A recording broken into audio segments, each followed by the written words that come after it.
Hello guys, welcome back again. आज हम discuss करने वाले हैं एपीकल्चर में हनी बी में जो कम्युनिकेशन होता है डांस के थ्रू, या फिर आप बोल सकते हो बी में जो डांसिंग प्रोसेस होती हैं उनका हम यहाँ पे डिस्कशन करने वाले हैं। मधुमक्खियों का बात करें, एक वैज्ञानिक तरीके से रख रखाव यहाँ पर व्यवस्था करना, वो आपके एपीकल्चर कहलाता है। एपीकल्चर कहलाता है। ओके, अब एपीकल्चर में अगर हम बीज कॉलोनी की बात करें तो बीज कॉलोनी कैसा है? कॉम्प्लेक्स सोशल स्ट्रक्चर है जिसमें आपके क्या क्या देखने को मिलेंगे, जिसमें आपके ड्रोन होता है और क्या होता है, आपकी फीमेल क्वीन होती है और एक फीमेल वर्कर होती है। वर्कर का वर्क क्या होता है? पोषण प्रदान करना या फिर आपकी हाइव की सुरक्षा प्रदान करना। ये रॉयल जेली इन फीमेल क्वींस को प्रदान करती हैं। साथ में ही जो शिशु वर्कर होते हैं उन्हें भी पोषण प्रदान करती हैं। ड्रोन्स को भी पोषण प्रदान करते हैं। फीमेल क्वींस का केवल रिप्रोडक्शन में हेल्प होती है और ड्रोन्स का वर्क होता है ओनली फर्टिलाइजेशन तक, उसके बाद में इनकी डेथ हो जाती है। तो यहाँ पे आप इनके कॉम्प्लेक्स सोशल स्ट्रक्चर के द्वारा देख सकते हैं कि किस तरह से एक कॉम्प्लेक्स सोशल स्ट्रक्चर में श्रम विभाजन किया जा सकता है। ठीक है, अब हम देखते हैं। सबसे पहले आपके अर्नेस्ट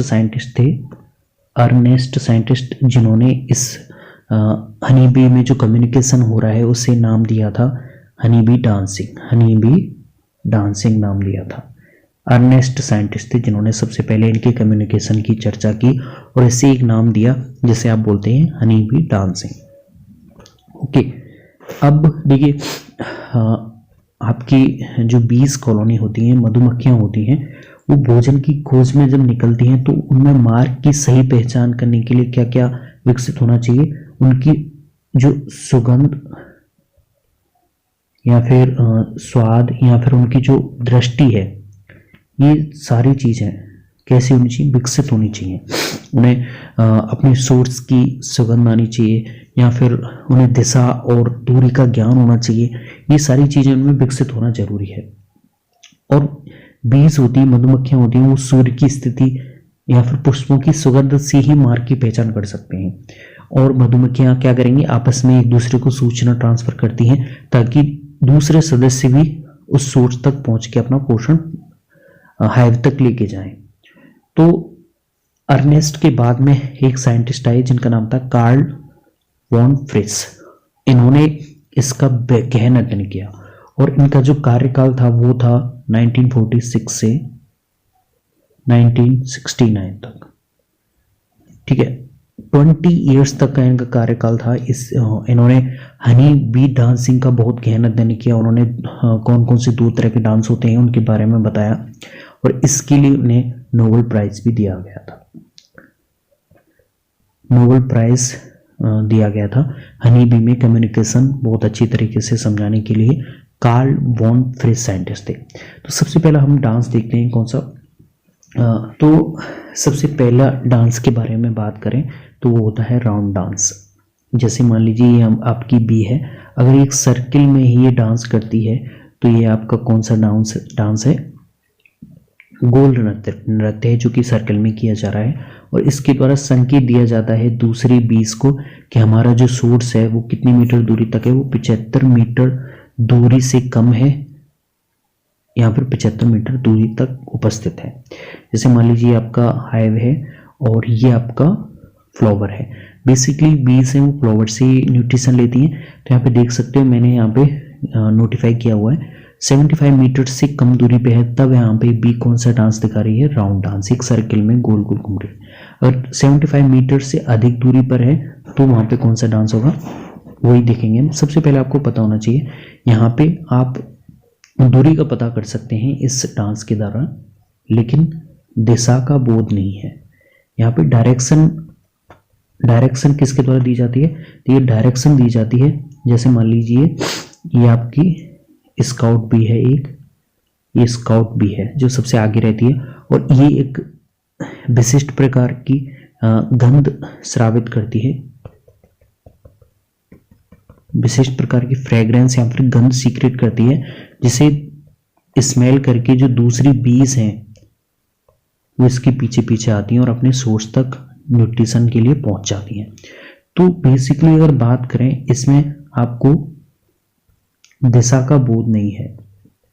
आपको दूरी का तो पता चल गया है इस डांस के थ्रू कि हमारा भोजन का स्रोत है वो 75 मैक्सिमम 75 मीटर दूरी तक है, लेकिन दिशा का बोध नहीं है। दिशा के बोध के लिए उन्हें किस पे डिपेंड होना पड़ रहा है? एक स्काउट बी पे, जिसके द्वारा एक विशेष प्रकार की गंध छोड़ी जा रही है, उसे ये स्मेल करके वहां तक पहुंच रहे हैं। लेकिन जो दूसरा डांस है जिसे आप बोल रहे हैं टेल वेगिंग डांस, कौन सा डांस है ये? टेल वेगिंग है। इसमें क्या होगा, जैसे ये बी है तो इसमें एब्डोमेन और उसके पंखों वाला हिस्सा है वो एक जगह पे बहुत तीव्र तरीके से घुमाती है, तीव्र तरीके से उसे इधर उधर करती हैं, लेफ्ट राइट करेंगी, और इसीलिए इसे बोलते हैं दुम हिलाने वाला नृत्य, टेल वैगिंग डांस, दुम हिलाने वाला नृत्य, टेल वैगिंग डांस। तो इस डांस के द्वारा आप क्या नोटिफाई कर सकते हैं कि हमारा जो भोजन का स्रोत है वो 75 मीटर दूरी से अधिक पे स्थित है। तो इस नृत्य के द्वारा आपकी एक जो कमी थी कि ये जो दिशा का बोध नहीं कर पा रहे थे वो अब पूरा हो गया है। अब वो दिशा का बोध भी आराम से कर पा रहे हैं। दूरी तो पता चली गई, साथ में दिशा का बोध भी यहाँ पे हो जाता है। तो यहाँ पे किस तरह से हो रहा है? टेल वेगिंग डांस है, दुम हिलाने वाला नृत्य है।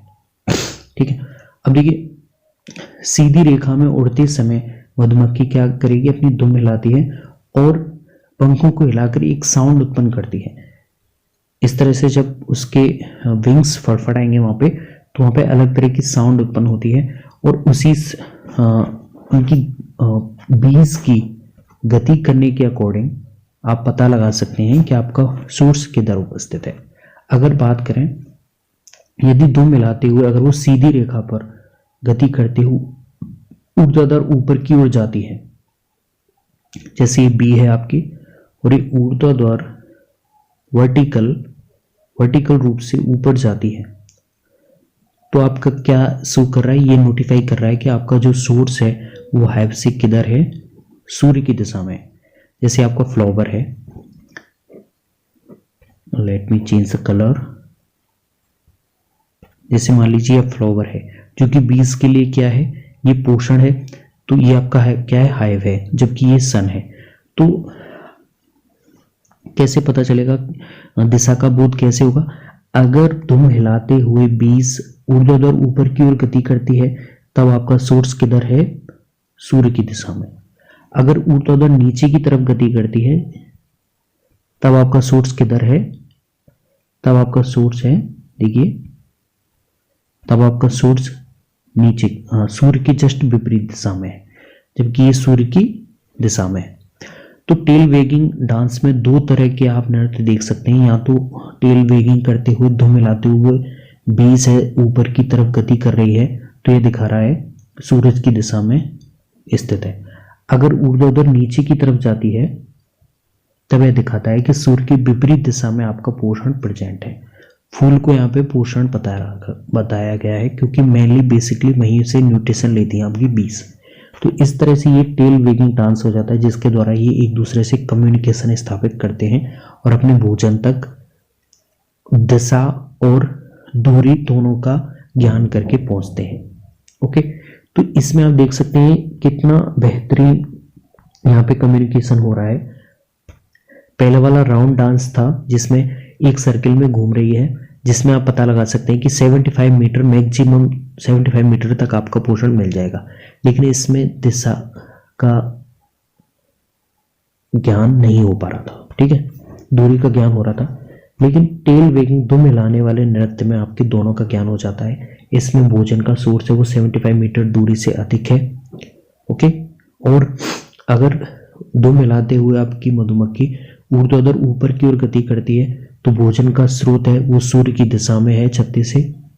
अगर ऊर्ध्वाधर नीचे की तरफ गति करती है तो भोजन का स्रोत आपके छत्ती से विपरीत दिशा में होगा, सूर्य की विपरीत दिशा में। तो इस तरह से आप कम्युनिकेशन देख सकते हैं।